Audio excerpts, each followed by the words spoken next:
जय हिंद। आप लोगों का हार्दिक स्वागत है मेरे इस यूट्यूब चैनल पे। इंडियन ज्योग्राफी हम पढ़ा रहे हैं, भूगोल। उसमें हमने हिमालय जो है आपको स्टार्ट किया है पढ़ाना। ठीक है, उसमें क्या स्टार्ट किए हम पढ़ाना आपको? हिमालय स्टार्ट किए हैं। ठीक है, ये भूगोल है। हिमालय में हमने हिमालय के कितने पार्ट बताए थे? हम 4 पार्ट बताए थे। कितने पार्ट? 4। ट्रांस, वृहद, ठीक है, मध्य और शिवालिक।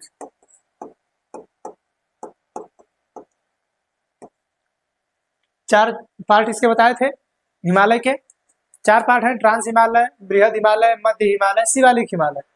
ट्रांस हिमालय के भी 4 पार्ट हैं। इसके भी 4 पार्ट थे। पहला क्या था? काराकोरम, काराकोरम, लद्दाख, जास्कर, पीर पंजाल। ठीक है, हमने ट्रांस हिमालय के 4 पार्ट बताए थे। एक काराकोरम है, दूसरा लद्दाख है, तीसरा जास्कर है, चौथा पीर पंजाल है। ठीक, हमने सबको जो है विस्तार से पढ़ाया है। हमने ट्रांस हिमालय बताया है कि ट्रांस मतलब होता है उस पार, जो न दिखे। ठीक है, यानी हमारे पीछे जो ये मेरी बॉडी है, इसके पीछे जो आपको पार्ट नहीं दिख रहा है वो ट्रांस हिमालय है। ठीक है, ट्रांस हिमालय। तो ट्रांस हिमालय के कितने भाग थे? 4। काराकोरम, लद्दाख, जास्कर, पीर पंजाल। जो काराकोरम पर्वत श्रेणी है, हमने आपको पढ़ाया था। काराकोरम पर्वत श्रेणी हिमालय की सबसे उत्तरी पर्वत श्रेणी है। ठीक है, हिमालय की सबसे उत्तरी पर्वत श्रेणी है, जिसका विस्तार पूर्व में कैलाश पर्वत तक है और पश्चिम में जो है कुल्लू, शाम, पामीर के पठार तक है। ठीक है, जिसका पश्चिम में विस्तार कहाँ तक है? पामीर के पठार तक है। ये हम बताए थे। काराकोरम पर्वत श्रेणी पे 2 पर्वत चोटियां हैं, K2 और K4 हैं। तो काराकोरम का नाम K से शुरू होता है, तो K1, K2, K3, K4 करके चोटियां हैं उस पे, लेकिन फेमस 2 ही हैं, K2 और K4। K2 को बोलते हैं गाडविन ऑस्टिन, 8611 मीटर, भारत की सबसे ऊंची चोटी। उसी जगह एक और है गैसरग्रुम, जिसे हम लोग K4 के नाम से जानते हैं। ये पर्वत चोटी किस पे स्थित है? काराकोरम पे। काराकोरम पे ही कई हिमालय स्थित हैं। ठीक है, जैसे आपका सियाचिन ग्लेशियर कहाँ है, बियाफो कहाँ है, बाल्टोरो कहाँ है, हिस्पर कहाँ है, ये जो ग्लेशियर हैं आपके, इसी काराकोरम पर्वत श्रेणी पे स्थित हैं। ठीक, लद्दाख, जो लद्दाख है, लद्दाख की सबसे ऊंची खड़ी ढाल वाली जो चोटी है, राकापोसी है। ठीक है, राकापोसी है। लद्दाख और जास्कर के बीच लद्दाख का पठार है, जो भारत का सबसे ऊंचा शीत पठार है। भारत का सबसे ऊंचा शीत पठार कौन सा है? लद्दाख का पठार है। ठीक है, फिर उसके बाद जास्कर है, फिर उसके बाद पीर पंजाल। तो जास्कर और पीर पंजाल बहुत छोटी हैं, इनका ज्यादा इंपॉर्टेंस नहीं है, लेकिन काराकोरम और लद्दाख, इन दोनों का बहुत ही ज्यादा इंपॉर्टेंस है, जिसको हमने विस्तार में आप लोगों को पढ़ाया है।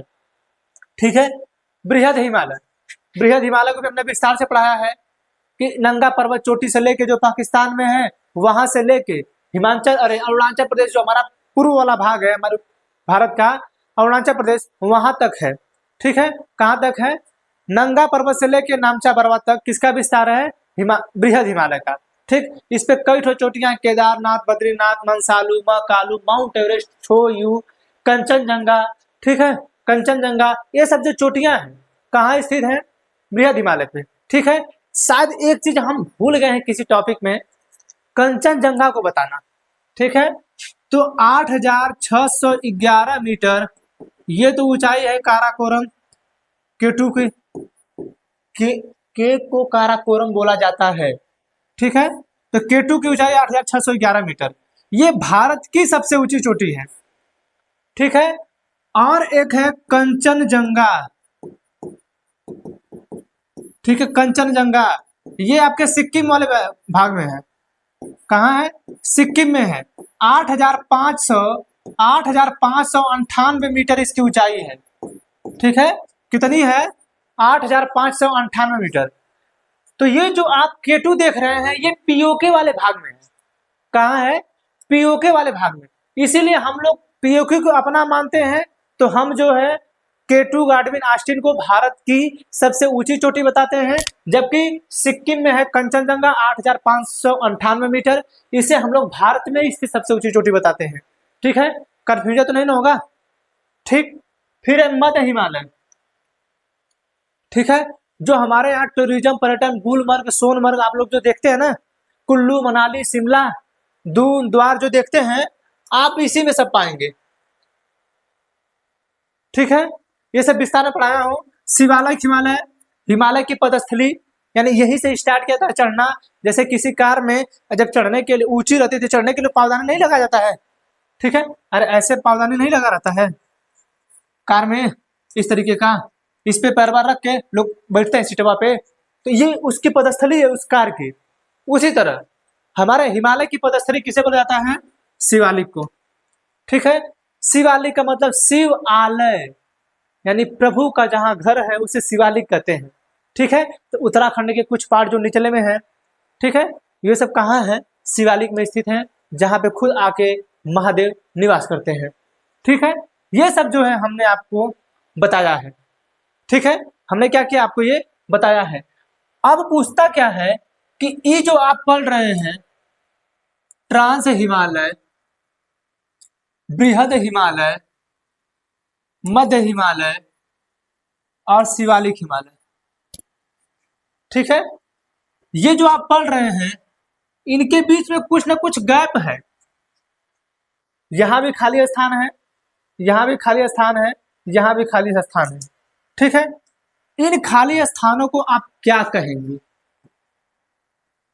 ठीक है, इन खाली स्थानों को आप क्या कहेंगे? यही चीज पूछ देता है। ठीक है, तो ये तो है भौतिक विभाजन। अब तक हम आपको भौतिक विभाजन पढ़ाते हुए आ रहे हैं। ठीक है, क्या पढ़ाते हुए आ रहे हैं? भौतिक विभाजन।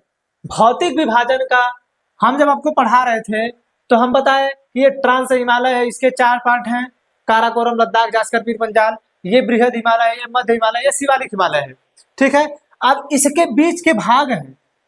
जैसे अब ये ट्रांस हिमालय खत्म हुआ तो कहीं ना कहीं बीच में कुछ गैप होगा, फिर उसके बाद ये आएगा, फिर कुछ गैप होगा, फिर ये आएगा, फिर कुछ गैप होगा, फिर ये आएगा। ठीक है, तो इस गैप को क्या बोलते हैं? ठीक है, इस गैप को क्या बोलते हैं? यही कभी कभी पूछ देता है। ठीक है, क्या करता है आपसे? कभी कभी वो पूछ देता है। ठीक, तो आइए जाने इसको किस नाम से जानते हैं। ठीक है, देखिए ट्रांस हिमालय, ट्रांस हिमालय और बृहद हिमालय के बीच वाले भाग को, ट्रांस हिमालय और बृहद हिमालय वाले बीच के भाग को हम लोग सचर जोन द्वारा जोड़ते हैं। इसको सांको बोल दीजिए, सचर जोन। ठीक है, किसके द्वारा जोड़ते हैं? सिंधु सांको सचर जोन द्वारा। ठीक है, अगर आपसे कभी पूछे कि ट्रांस हिमालय और बृहद हिमालय किस द्वारा जुड़ते हैं, किस भाग द्वारा, तो सिंधु सांको सचर जोन द्वारा जोड़ते हैं। ठीक है, किस भाग द्वारा जुड़ते हैं? सचर जोन द्वारा। समझ में आ रहा है? क्या बोलेंगे आप? Suture zone. ठीक है, ट्रांस हिमालय और बृहद हिमालय किस भाग से जुड़ता है? सचर जोन द्वारा। ठीक है, सचर जोन द्वारा। ठीक, अब होगा आपका बृहद और मध्य, बृहद और मध्य। जैसे आप ट्रांस हिमालय और बृहद हिमालय के भाग को बताए हैं कि हम इसे सिंधु सांको सचर जोन के वाले भाग से इसको हम जोड़ते हैं, यानी उस बीच वाले खाली स्थान को हम सिंधु सांको सचर जोन कहते हैं। तो हम बृहद हिमालय और मध्य हिमालय वाले भाग को क्या कहेंगे? ठीक है, हम क्या कहेंगे? तो इसे हम कहते हैं एमसीटी। क्या बोलते हैं? MCT, main central thrust. क्या बोलते हैं? मेन सेंट्रल मेन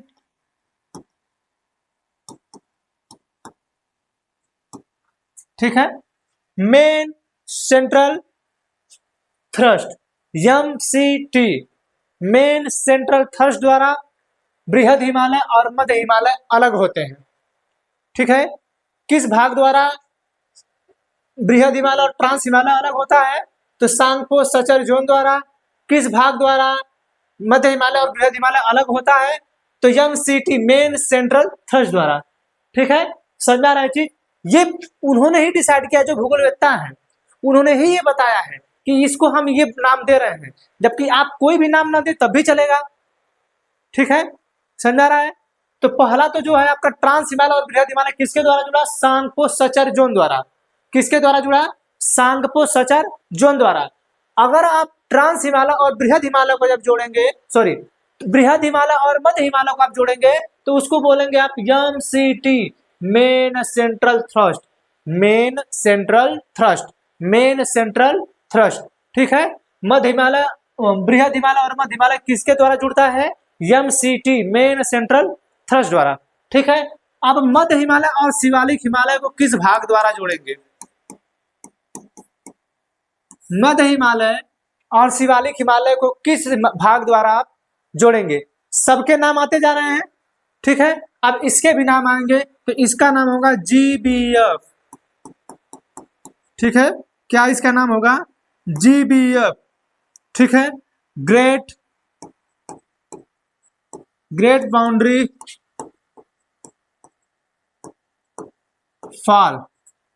क्या बोलेंगे? Great boundary fall, GBF, great boundary fall. किसके द्वारा? मध्य हिमालय और शिवालिक हिमालय किसके द्वारा जुड़ रहे हैं?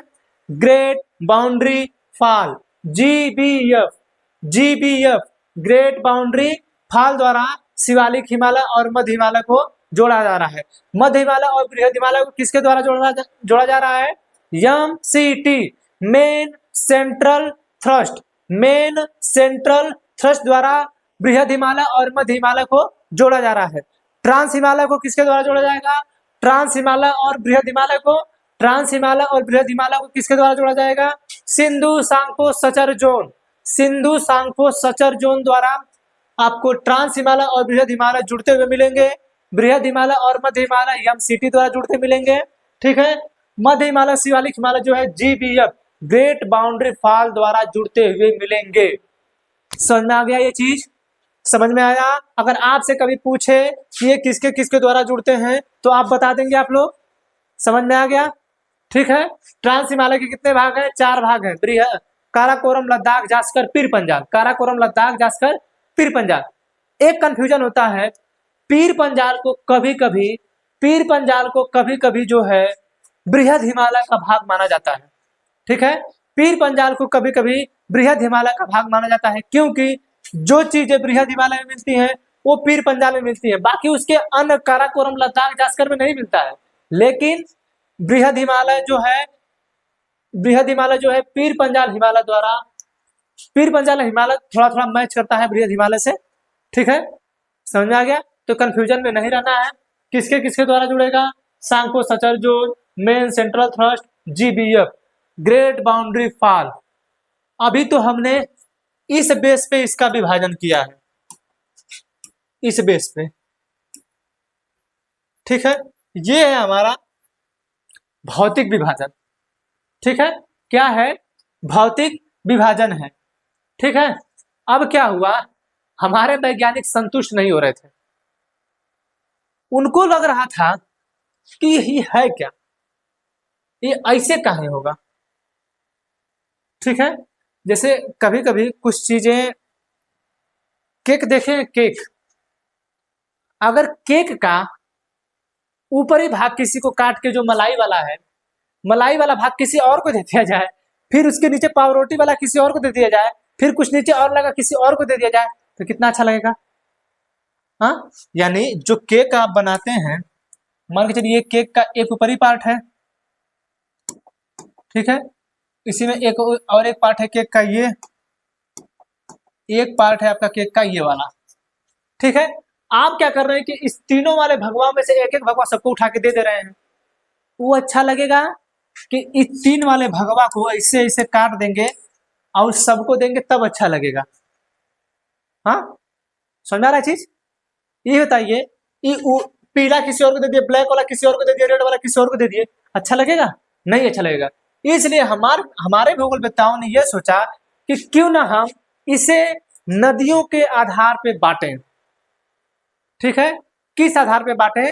नदियों के आधार पे। ठीक है, अब जो है हिमालय, अब तक तो आपने भौतिक विभाजन पढ़ा, ठीक है, जो main central thrust, great boundary fall, ठीक है, सिंधु सांको सचन जोन द्वारा अलग हो रहा था या उसी के द्वारा जुड़ रहा था। अब ये परिभाषा यहाँ पे बदल गई। अब तक तो आपने भौतिक विभाजन देखा था, अब देखना हिमालय का प्रादेशिक विभाजन। हिमालय का प्रादेशिक विभाजन, समझ में आ रहा है? हिमालय का प्रादेशिक विभाजन, हिमालय का प्रादेशिक विभाजन। ठीक, हमने भौतिक विभाजन देख लिया है, बार बार समझा रहे हैं, फिजिकल जो है हमने देख लिया है, अब जो है हम लोग को देखना है प्रादेशिक विभाजन। ठीक है, अब आइए देखते हैं कि कैसे इसको प्रादेशिक विभाजन में बांटा गया है। ठीक है, हम फिर उसी तरीके से बनाएंगे ट्रांस हिमालय, एक बनाएंगे बृहद हिमालय, एक बनाएंगे मध्य हिमालय, एक बनाएंगे शिवालिक हिमालय। ठीक है, इसे हम लोग कटा छटा कहते हैं शिवालिक हिमालय को। ठीक है, ये कटा भाग है, ट्रांस हिमालय, बृहद हिमालय, मध्य हिमालय, शिवालिक हिमालय। ठीक, हमने भौतिक विभाजन कर लिया, हमें करना है प्रादेशिक विभाजन। हमने ये सोचा, जब वैज्ञानिक वेताओं हमने मतलब वैज्ञानिक वेताओं ने ये सोचा कि ये हमको समझ में नहीं आ रहा है, इन पहाड़ों को तो नदियां काट के आ रही हैं काट के।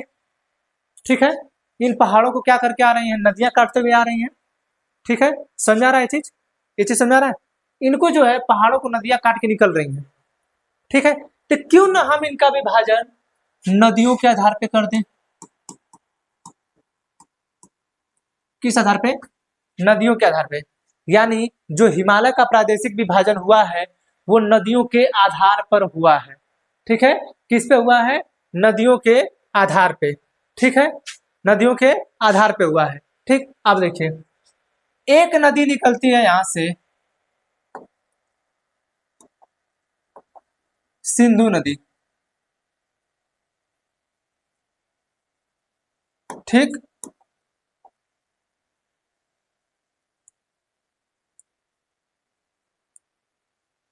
ठीक, ये नदी है सिंधु, सिंधु नदी। सिंधु नदी जो है कैलाश पर्वत के पास से निकलती है। ठीक है, जम्मू कश्मीर और लद्दाख वाला पार्ट हो गए, जम्मू कश्मीर लद्दाख वाला पार्ट, एक मिनट अभी बता रहे हैं।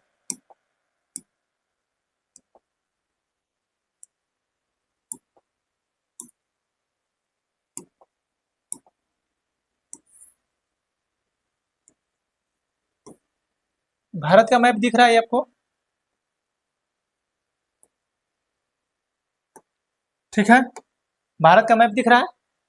एक नदी निकलती है, इस सिंधु नदी, यहां से, और ये ऐसे होते हुए आके पाकिस्तान में गिरती है। ठीक है, ठीक, अब हमारा हिमालय कहां से कहां तक है ये देखते हैं हम। एक हमारा हिमालय है ट्रांस हिमालय। ठीक है, इससे नहीं दिख रहा है, दूसरा रंग ला रहे हैं हम। एक है मेरा ट्रांस हिमालय,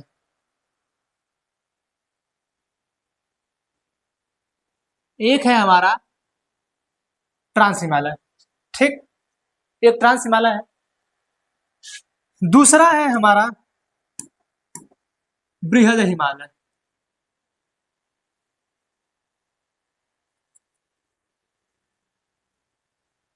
ठीक है, दूसरा कौन सा है? बृहद हिमालय, दिख रहा है कि नहीं? ये वाला है बृहद हिमालय। ठीक, फिर इसमें तीसरा है एक मध्य हिमालय।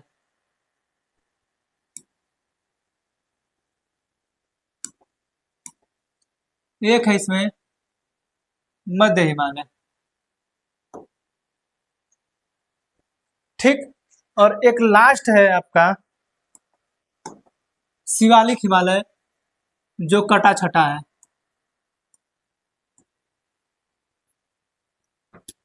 ठीक है, ये चारों दिख रहे हैं आपको। ठीक, तो एक नदी है सिंधु नदी, जो यहां से निकलती है और ऐसे होते हुए ट्रांस हिमालय को काटते हुए और आके ये अरब सागर में गिर जाती है। ठीक है, तो ट्रांस हिमालय को काटी। हमने विभाजन किस आधार पर करना स्टार्ट किया है? नदियों के आधार पे। ठीक है, तो ट्रांस हिमालय को जो है कौन सी नदी काटी है? सिंधु नदी। ठीक, और एक नदी यहीं से निकलती है, इसका नाम है सतलज। ये है आपकी सिंधु और ये आपकी है सतलज। ठीक है, ये भी यहां से निकलने के बाद हिमाचल प्रदेश से प्रवेश करने के बाद पंजाब होते हुए ये आके यहाँ पे मिलती है। ठीक है, समझ आ रहा है चीज? समझ में आया? सिंधु और सतलज समझ में आ रहा है? यानी ये जो नदियों के आधार पर विभाजन हम कर रहे हैं पर्वत का, हिमालय का, ध्यान से देखिए कि सिंधु नदी आई और सतलज नदी आई, तो ये देखा गया कि सिंधु और सतलज के बीच के पर्वत को क्या कहा जाए। ठीक है, सिंधु और सतलज के बीच के हिमालय को क्या कहा जाए? ठीक है, एक हो गया सिंधु, एक हो गया सतलज। एक नदी यहां से निकलती है, काली नदी। ठीक है, कौन सी नदी निकलती है? काली, यहां से। ठीक, और ये ऐसे निकल के ऐसे आती है। ठीक है, एक है काली नदी, एक सिंधु, एक सतलज, एक काली। एक नदी सिक्किम के पास से निकलती है, जिसे हम लोग तीस्ता कहते हैं, जो बांग्लादेश में आके ब्रह्मपुत्र और गंगा से मिल जाती है। तीस्ता, तीस्ता, सिंधु, सतलज, काली, तीस्ता, तीन नदियां हो गई। एक नदी यहीं से चलती है, यहीं से चलती है और ऐसे होते हुए आपके भारत में प्रवेश करते हुए, असम में प्रवेश करते हुए बांग्लादेश में आके गिर जाती है। ठीक है, बांग्लादेश में आके मिल जाती है। ठीक है, ये है आपकी ब्रह्मपुत्र। ये कौन सी नदी है? ब्रह्मपुत्र है। अब हमारे वैज्ञानिक जो भूगोलवेत्ता थे, उन लोगों ने डिसाइड किया कि भैया हम ऐसे ऐसे डिवाइड कर रहे हैं, तो हम क्यों न नदियों के आधार पे कर दें, नदियों के बीच के भाग को हम मान लें। ठीक है, तो सिंधु और सतलज के बीच का जो भाग है, ठीक है, सिंधु और सतलज के बीच के भाग को हम लोग कहते हैं कश्मीर, कश्मीर या पंजाब हिमालय। क्या कहते हैं? कश्मीर या पंजाब हिमालय। समझ आ गया? क्या कहते हैं? कश्मीर या पंजाब हिमालय। ठीक है, किसके किसके बीच के भाग को? सिंधु से सतलज के बीच, सिंधु से सतलज के बीच वाले भाग को, यानी ये जितने बीच में आ गए भाग को, ये जो पर्वत आ गया, इसके बीच के पर्वत को हम लोग क्या कहते हैं? तो कश्मीर हिमालय या पंजाब हिमालय के नाम से हम लोग उसे जानते हैं। किस नाम से जानते हैं? कश्मीर हिमालय या पंजाब हिमालय के नाम से। दूसरा है सतलज और काली नदी, सतलज और काली नदी, इसके बीच के स्थान को कुमायूं हिमालय कहते हैं। कौन सा? कुमायूं हिमालय। समझ आ रहा है? क्या कहते हैं? ये नाम दिया गया है, सिर्फ नेचर ने खुद थोड़ा बिल्डअप किया, ये सिर्फ नाम दिया गया है। कौन सा हिमालय? कुमायूं हिमालय। ठीक है, सतलज और काली नदी के बीच के भाग को क्या कहते हैं? कुमायूं हिमालय। ठीक, ये इसलिए हम कहते हैं क्योंकि उत्तराखंड में कुमायूं हिमालय है, उसी के नाम पे जो है हमने काली, यहाँ से यहाँ काली नदी नहीं है, ऐसे काली नदी है, हमने फ्लो फ्लो में बना दिया है। ठीक है, तो सतलज और काली नदी के बीच को हम लोग क्या कहते हैं? कुमायूं हिमालय कहते हैं। ठीक है, सिंधु और सतलज के बीच के भाग को क्या कहते हैं? कश्मीर या पंजाब हिमालय। तीसरा देख लेते हैं, काली और तीस्ता नदी, काली और तीस्ता नदी के बीच को हम लोग क्या कहते हैं? उसे हम लोग कहते हैं नेपाल हिमालय। क्या कहते हैं? नेपाल हिमालय। समझ में आ रहा है? क्या कहते हैं? काली और तीस्ता नदी के बीच वाले भाग को क्या कहते हैं हम लोग? नेपाल हिमालय। समझ में आ रहा है चीज? क्या कहते हैं? नेपाल हिमालय। ठीक है, नेपाल हिमालय हम लोग इसे कहते हैं। ठीक, एक चौथा है, ठीक, क्या होगा? तीस्ता और ब्रह्मपुत्र नदी। तीस्ता और ब्रह्मपुत्र नदी जो है, इसके वाले बीच के भाग को हम लोग कहते हैं नेपाल, सॉरी, असम हिमालय। क्या बोलते हैं उसे? हम लोग बोलते हैं असम, असम हिमालय। ठीक है, क्या बोलते हैं? असम हिमालय। समझ में आ गया? ये है आपके पर्वत का, जो आपका हिमालय है, आपने पहले उसका भौतिक विभाजन देखा था, ये है इसका प्रादेशिक विभाजन। ठीक है, क्या है इसका? ये प्रादेशिक विभाजन है। ठीक है, समझ आ रहा है चीज? समझ में आ रहा है? ठीक है, यहाँ पे देख लीजिए, यहां से सिंधु नदी निकली। ठीक, एक नदी जो निकली वो है सतलज। ठीक है, यहां से निकली सतलज। ठीक है, सतलज। ठीक, सिंधु, सतलज। फिर जो है एक नदी यहां से निकली और इसका नाम है काली। ठीक है, ये हिमालय के भाग है, ये ट्रांस हिमालय है, बृहद हिमालय है, मध्य हिमालय है, शिवालिक हिमालय है। ठीक है, इसको हम डिवाइड कर रहे हैं। तो सिंधु, सतलज, काली। एक यहाँ पे भाग है तीस्ता का। ठीक है, और यहां से एक निकल रही है ब्रह्मपुत्र। ठीक है, यानी आप जो ये देख रहे हैं, ठीक है, जो आप देख रहे हैं, ठीक है, इसका जो विभाजन हुआ है इस वाले भाग पे नदियों के आधार पर हुआ है, जिसे हम लोग प्रादेशिक विभाजन कहते हैं। आप यहां भी देख लीजिए और यहां भी देख लीजिए। ठीक है, समझ में आ रहा है चीज? यानी हिमालय का भौतिक विभाजन भी होता है, प्रादेशिक विभाजन होता है, लेकिन इसका जो सही विभाजन, रियल विभाजन, यही माना जाता है। ठीक है, क्या क्या माना जाता है? रियल जो विभाजन है यही माना जाता है। ठीक है, समझ आ रहा है चीज? समझ में आ रहा है? ठीक है, ये समझ में आया? ये वाला समझ में आ रहा है कि नहीं? समझ में आ रहा है? समझ में आ गया? आ गया समझ में? सिंधु सतलज के बीच के भाग को क्या कहते हैं? कश्मीर हिमालय या पंजाब हिमालय। सतलज और काली नदी के बीच के भाग को क्या कहते हैं? कुमाऊं हिमालय। काली और तीस्ता के बीच के भाग को क्या कहते हैं? नेपाल हिमालय। तीस्ता एवं ब्रह्मपुत्र नदी के भाग को क्या कहते हैं? असम हिमालय कहते हैं। समझ में आ गया चीज? समझ में आ रहा है? ठीक है, यहाँ पे ऐसे विभाजन है। ठीक है, तो आप ये जो सिंधु और सतलज वाला भाग देख रहे हैं, क्या कर रहे हैं? सिंधु और सतलज वाला जो भाग आप देख रहे हैं, ठीक है, इसकी जो इसमें कभी पूछता है कि इसमें कौन कौन सा भाग आता है। ठीक है, कौन कौन सी पर्वत श्रेणी आ रही है?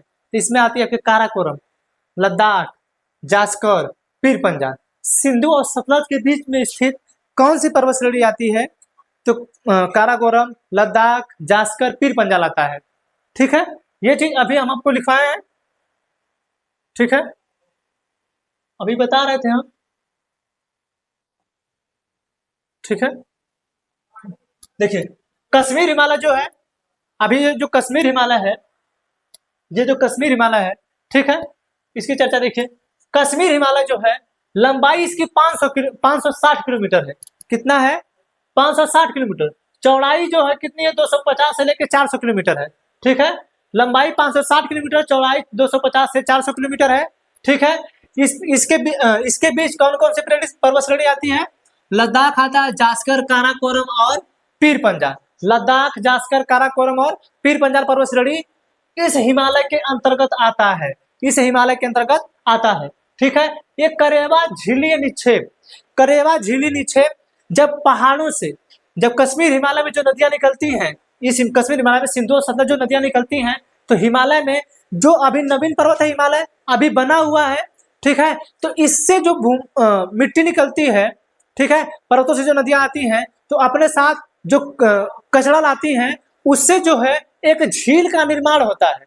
ठीक है। उस झील का निर्माण एक मिट्टी के रूप में हो जाता है, ठीक है। तो उसे हम लोग करेवा झीली निक्षेप बोलते हैं। क्या बोलते हैं? करेवा झीली निक्षेप। अरे जैसे दलदल नहीं हो जाता है, आप कहीं भी पत्थर का जमीन है, ठीक है, पत्थर वाला भाग है, ठीक, वहां पे दिन प्रतिदिन आप पानी डालिए, पानी डालते रहिए बालू वाला, ठीक है, या कहीं से ऐसा पानी लाइए उसमें, उस मान के चले कोई तालाब बनवा दिए आप, ठीक है, आप तालाब बनवा दिए और उसमें जो है पानी ला रहे हैं नाली, मिट्टी वाली नाली से, ठीक है, तो एक समय ऐसा आएगा कि उसमें बहुत सारी मिट्टी भर जाएंगी, ठीक है। यही चीजें इसके बीच होती है, कश्मीर हिमालय के बीच। तो पर्वत से जब नदियां आती हैं तो अपने साथ कचरा लाती हैं, तो जो हिमालय का जो घाटी वाला भाग है, ठीक है, हिमालय के बीच ऐसे ऐसे है, तो ये वाला जो घाटी वाला भाग है, नदियां इधर से इधर आ रही हैं, इधर से इधर आ रही हैं, तो ये बीच वाला जो भाग है, ये जो बीच वाला भाग है, इसमें जो है मिट्टी भरते भरते दल दल दल होते होते वो जो है झील का रूप ले लेता है, जिसे हम लोग करेवा झील बोलते हैं, ठीक है। इस करेवा में केसर की खेती होती है, ठीक है। किसकी खेती होती है? करेवा में केसर और जाफरान की। किसकी? केसर और जाफरान की, ठीक है, केसर या जाफरान की खेती होती है। किसमें? इस करेवा झीली निक्षेप में, ठीक है। किस वाले भाग में? कश्मीर हिमालय वाले भाग में, ठीक है, कश्मीर हिमालय वाले भाग में करेवा झीली निक्षेप से केसर जाफरान की खेती होती है। समझ आया? दूसरा है कुमायूं हिमालय। कुमायूं हिमालय की लंबाई है 320 किलोमीटर। कितनी है? 320 किलोमीटर। इस हिमालय पे केदारनाथ, बद्रीनाथ, त्रिशूल, गंगोत्री, नंदा देवी जैसे पर्वत चोटी स्थित हैं, ठीक है। केदारनाथ, बद्रीनाथ, त्रिशूल, गंगोत्री और नंदा देवी जैसी पर्वत चोटी कहाँ स्थित है? कुमायूं हिमालय पे, ठीक है। इस हिमालय का विभाजन किस बेस पे हुआ है? नदियों के आधार पे, नदियों के आधार पे हुआ है, ठीक है। तो बीच में पड़ गया आपका केदारनाथ, बद्रीनाथ, त्रिशूल, पड़ा तो इसी हिमालय पर ही है, जो बृहद हिमालय है, इसी वाले पे पड़ा है, क्योंकि आप इस तरीके से देखेंगे तो ये बृहद हिमालय ही है ना। लेकिन जब इस नदी की विभाजन, नदियों के आधार पर इसका विभाजन करेंगे, तो सतलज और काली नदी के बीच केदारनाथ, बद्रीनाथ, त्रिशूल वाला जो भाग है, नंदा देवी पर्वत वाला भाग है, वो कुमायूं हिमालय के बीच आ जाएगा, ठीक है। किसके बीच में आ जाएगा? कुमायूं हिमालय के बीच, ठीक है। समझ आ गया? ये वाला समझ आ गया। 320 किलोमीटर लंबाई है केदारनाथ, बद्रीनाथ, त्रिशूल, गंगोत्री, नंदा देवी, इसकी जो है ऊंची पर्वत चोटियां है कुमायूं हिमालय की, ठीक है।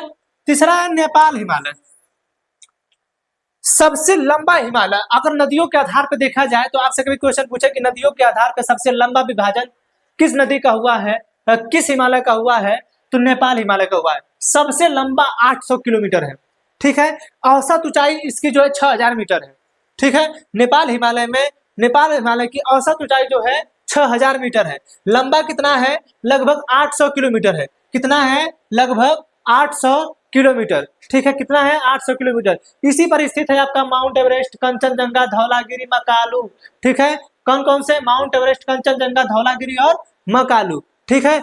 ये सब है बृहद हिमालय पे। ये वाला भी बृहद हिमालय पर ही है, ये वाला भी बृहद हिमालय पर ही है। लेकिन ये विभाजन ऐसे ना होके इस तरीके से हो गया है, तो नदियों के आधार पर जब विभाजन हुआ है तो ये वाला कुमायूं हिमालय में आ गया है, ठीक है। किस में आ गया है? कुमायूं हिमालय में सतलज और काली नदी के बीच। ये वाला आ गया काली और तीस्ता के बीच, ठीक है। तो नदियों के आधार पर ये अलग हो गया। तो आपको दो चीजें याद करना था, तो वो भी याद करिएगा, ये भी याद करिएगा, ठीक है। तो नेपाल हिमालय का सबसे लंबा 800 किलोमीटर लंबा है। माउंट एवरेस्ट, कंचनजंगा, धौलागिरी, मकालू, ये सब पर्वत चोटियां इसकी हैं, ठीक है। 8848 मीटर माउंट एवरेस्ट है। इसकी सबसे ऊंची चोटी, अगर आपसे पूछे कि नेपाल हिमालय की सबसे ऊंची चोटी कौन सी है, तो क्या बताएंगे आप? माउंट एवरेस्ट है, 8848 मीटर, ठीक है। उसके बाद कंचनजंगा 8598 मीटर। दूसरी सबसे नेपाल हिमालय की दूसरी सबसे ऊंची चोटी कंचनजंगा है। नेपाल हिमालय की दूसरी सबसे ऊंची चोटी कंचनजंगा है, ठीक है। विश्व की दूसरी सबसे ऊंची चोटी केटू गार्डविनास्टीन है, तीसरी है कंचनजंगा। लेकिन नेपाल हिमालय के हिसाब से नेपाल हिमालय की सबसे ऊंची चोटी माउंट एवरेस्ट है, दूसरा है कंचनजंगा। समझा रहा है चीज? समझ में आया? ठीक है। आप देखिए, ये है असम हिमालय, ठीक है। असम हिमालय ये जो है तीस्ता नदी से लेके ब्रह्मपुत्र नदी के बीच में है। तीस्ता नदी से लेके ब्रह्मपुत्र नदी के बीच में ये फैला हुआ है, ठीक है। आप जो ये कितना लंबा है? 700 किलोमीटर है। इसकी सबसे ऊंची चोटी है नामचा बरवा, ठीक है। नामचा बरवा सिक्किम, भूटान, अरुणाचल प्रदेश, सिक्किम, भूटान, अरुणाचल प्रदेश इसी असम हिमालय के अंतर्गत आते हैं। 700 किलोमीटर है नामचा बरवा जो है, इसकी सबसे ऊंची चोटी है। सिक्किम, भूटान, अरुणाचल प्रदेश इसके जो है बीच में ही आते हैं, असम हिमालय में ही सिक्किम, भूटान और अरुणाचल प्रदेश आता है। ठीक है, समझ में आया? हिमालय का भौतिक विभाजन भी आपने देख लिया, हिमालय का प्रादेशिक विभाजन भी आपने देख लिया। इतना समझ में आ गया कि नहीं? अब आपको इसको अलग याद करना है। ठीक है, और ये वाला जो है इसको अलग याद करेंगे। सिंधु सतलज एक अलग है, सतलज काली के बीच का भाग जो अलग है, काली तीस्ता के भाग अलग है, तीस्ता ब्रह्मपुत्र का अलग है। ठीक है, यहाँ जो आप हिमालय याद करेंगे वो अलग होगा। आपको जो पीडीएफ मिलेगा, हमने आपको अपना नंबर बताया है कि 8726523626, इस पे जो है आप मैसेज करेंगे तो आपको पीडीएफ मिल जाएगा जो ज्योग्राफी पढ़ाई जा रही है। ठीक है, हमें आशा है कि आपको इतना समझ में आया होगा।